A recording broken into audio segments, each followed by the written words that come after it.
Every 10 years, accredited colleges and universities go through a voluntary process called the self-study process. There's two primary goals to this process. One is quality assurance. This is so that a college and university can celebrate their accomplishments and share that with the public. And two, quality improvement. So this is where we can start to identify areas for continued improvement. This is more of a private function of the accreditation process. So let me walk you through what that process will look like here at Champlain over the course of the next few years. Starting in the fall of 2013 to April 2015, Champlain will be conducting its self-study process. We will go over that in more detail in a second. Later on, Champlain will submit that self-study document to a NEASC team of reviewers. That NEASC team of reviewers will review the documents prior to their site visit, which will happen in the fall of 2015. After the NEASC team has conducted their site visit, they will report their findings to the Commission on Institutions of Higher Education. After reviewing that report, Champlain College has an opportunity to respond to the NEASC team's report. And following that response, the Commission will determine actions regarding Champlain's accreditation status. All of that will take place over the course of the next few years. But let me talk to you a little bit about what it will mean for us here at Champlain while we conduct our self-study.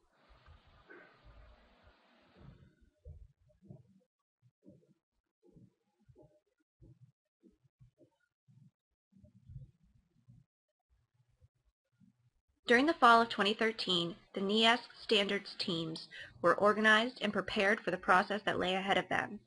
During that time, the Oversight Committee was collecting evidence that each standards team will be reviewing in the spring of 2014. During the spring of 2014 semester, each standards team will be looking to review the evidence that was collected in the fall and begin to tell the story of how Champlain College meets each of the individual standards.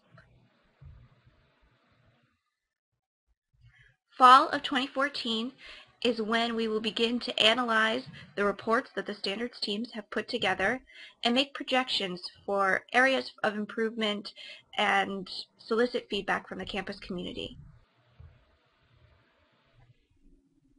Spring semester 2015 is when we will begin to compile the self-study document and do our final solicit of feedback from our campus community. In April of 2015 is when that document will be submitted to the NEASC staff. In October 2015 is when our NEASC site visit will occur. So that is a complete overview of what the process looks like starting in fall 2013 up until our NEASC site visit, which will happen in October 2015.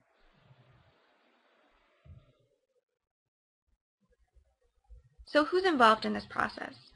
There's an oversight committee who are our primary champions in making sure that this initiative moves forward, a steering committee which supports the oversight committee in communication channels and organization, and standards teams, which are faculty and staff co-chairs that are reviewing the individual standards that they are assigned to in telling the story and collecting the evidence about each standard.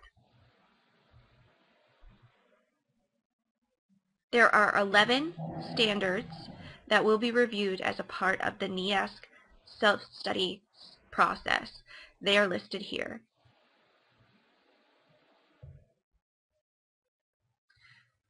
While this group of people are charged with individual tasks to making the NEASC process happen, really, it's all of us who are involved. Be on the lookout for communication updates from our steering committee. If asked for information or assistance from standards team co-chairs, please do your part to help and assist in collecting the evidence and telling the story. And on behalf of the steering committee, we would like to thank you in advance for your assistance in this process.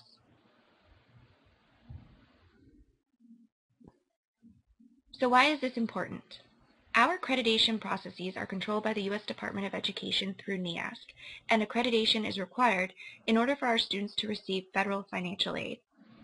Higher education has drawn the attention of both the public and our legislatures, who are interested in making sure that we can provide assurance that what we promise to deliver as educational outcomes are actually achieved. This is our opportunity to celebrate progress on institutional initiatives and identify areas for continuous improvement.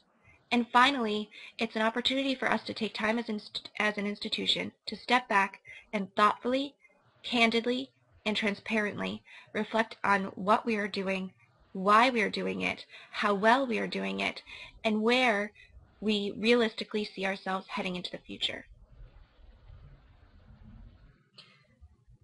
So what does success look like at the end of this process? We will have an authentic and comprehensive self-study report that is well crafted in our narration, and our site visit will confirm the authenticity of our self-study process. Those individuals who are participating in the self-study process will learn a lot about higher education, accreditation, and Champlain College. So really, it's a professional development opportunity for them. This process is the natural next step for us to be ready for 2020 version 1.2 as we look to implement projections for our future. And finally, success will look like reaccreditation with no additional reports that are required until our next 5-year update.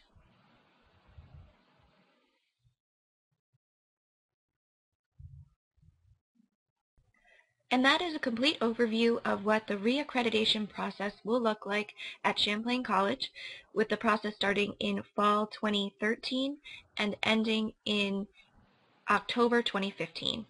Thanks very much for your help in advance. We hope this is a candid and transparent process.